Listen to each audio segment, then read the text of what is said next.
Vous rêvez d'une taille de guêpe, mais la réalité c'est que votre taille a plutôt la forme d'un avocat.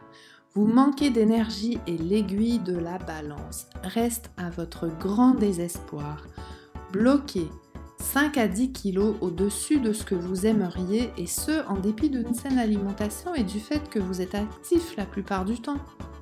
Imaginez que vous puissiez tomber sur une personne qui a lu des milliers de livres, interviewé des centaines de spécialistes sur le sujet et qu'il vous donne la carte pour arriver sans détour à votre destination, c'est-à-dire un métabolisme réparé qui vous permet de tirer pleinement profit de la vie sans stocker tout ce que vous mangez sous forme de graisse.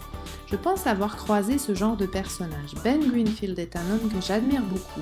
Très curieux, intelligent, capable de lire un livre par jour, en plus d'avoir été athlète de haut niveau en plusieurs disciplines, mais également coach d'athlètes professionnels et des plus grands PDG de ce monde. Il est l'auteur de 13 best-sellers, d'un podcast et d'une chaîne YouTube avec plus de 80 000 abonnés où il a interviewé des centaines de spécialistes. Je suis en pleine lecture de son best-seller Boundless et j'aimerais vous partager quelques pépites que j'essaie d'appliquer religieusement depuis quelques semaines et que je conseille à tous mes proches et mes clients. Voici 5 tactiques pour booster votre métabolisme et vous transformer en une véritable machine à brûler les graisses. Tactique numéro 1. Pratiquez le jeûne intermittent, version soft au quotidien. C'est-à-dire laissez passer 12 heures entre votre dîner du soir et le petit déjeuner du lendemain matin. Autrement dit, si vous dînez vers 19 ou 20 heures, attendez le lendemain matin jusqu'à 7 ou 8 heures avant de prendre votre petit déjeuner. Tactique numéro 2. Commencez chaque journée avec 10 à 30 minutes d'activité légère à jeun.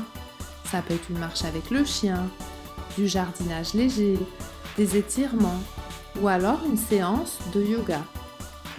Toutes ces activités légères pratiquées à jeun sont une excellente stratégie très efficace pour contrôler la glycémie et augmenter vos capacités de combustion des graisses.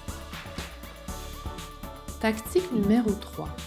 Commencez et terminez votre journée avec une douche froide de 5 minutes.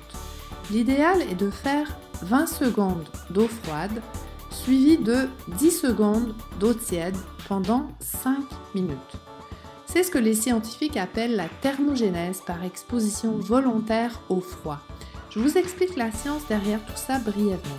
Jusqu'à récemment, on croyait que passé l'âge d'1 an, la graisse brune disparaissait. Or, il en subsiste une petite quantité, environ 200 grammes, concentrée au niveau du cou, des clavicules, du cœur et de la colonne vertébrale. Cette graisse brune génère de la chaleur en mobilisant directement l'énergie stockée dans votre graisse blanche.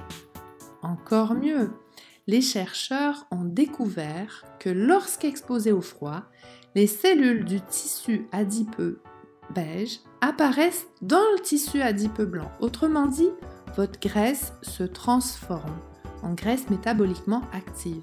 Cette graisse beige fonctionne exactement comme la graisse brune. Elle se sert du mauvais gras stocké dans votre petite bouée pour fabriquer de la chaleur, ce qui entraîne une augmentation significative du métabolisme et de la combustion, régule et diminue l'appétit, augmente la sensibilité à l'insuline, réduit l'inflammation, améliore le sommeil et la récupération et combat potentiellement certains types de cancers.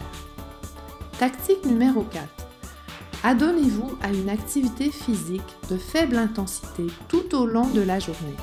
En effet, il n'est pas prouvé qu'une séance d'entraînement au début ou à la fin de la journée soit ce qu'il y a de plus efficace pour la santé, la longévité, ni même la perte de poids. N'abandonnez pas pour autant votre séance habituelle, elle sera d'autant plus efficace si vous arrivez à faire en plus une activité physique de faible intensité tout au long de la journée. Typiquement, cela veut dire qu'idéalement, pour chaque heure d'activité sédentaire, comme être assise à un bureau, il faut 2 à 5 minutes d'activité de faible intensité comme monter quelques paliers d'escalier, marcher dans les couloirs ou un peu de stretching ou des squats. À défaut de cette courte pause chaque heure, mettez en pratique la tactique numéro 5. Avant le déjeuner ou le dîner, faites des exercices sans poids, comme une série de 30 à 40 squats, des fentes, des jumping jacks, des burpees ou encore plus ludique, un tabata de 4 minutes. Ça changera complètement la façon dont votre corps gérera ce repas. Ces 3 à 4 minutes d'exercice vous permettront de mieux contrôler votre glycémie après le repas, de réguler positivement les transporteurs de sucre et de réduire le stockage du sucre sous forme de graisse. Si on résume les 5 tactiques. Tactique numéro 1. Attendre 12 heures avant votre dîner pour prendre votre petit déjeuner. Numéro 2. Pratiquer 10 à 30 minutes d'activité légère de type marche, yoga, stretching avant votre petit déjeuner. Numéro 3. Prenez une douche de 5 minutes en alternant l'eau froide et l'eau chaude. Numéro 4. Faire une pause active de 2 minutes pour chaque heure de travail sédentaire. Numéro 5. À défaut de pouvoir faire la tactique numéro 4, un Tabata de 4 minutes ou alors une trentaine de squats, fentes, jumping jack ou burpee avant le déjeuner ou le dîner. Non seulement vous brûlerez plus de graisse en adoptant ce rituel, mais vous vivrez plus longtemps et en meilleure santé. Pour plus d'informations, regardez la description de la vidéo YouTube pour trouver quelques suggestions de cours de yoga, Tabata ou stretching en ligne. J'espère que cette vidéo vous a plu. N'oubliez pas de vous abonner et de cliquer sur la cloche pour recevoir une notification à chaque publication. À bientôt!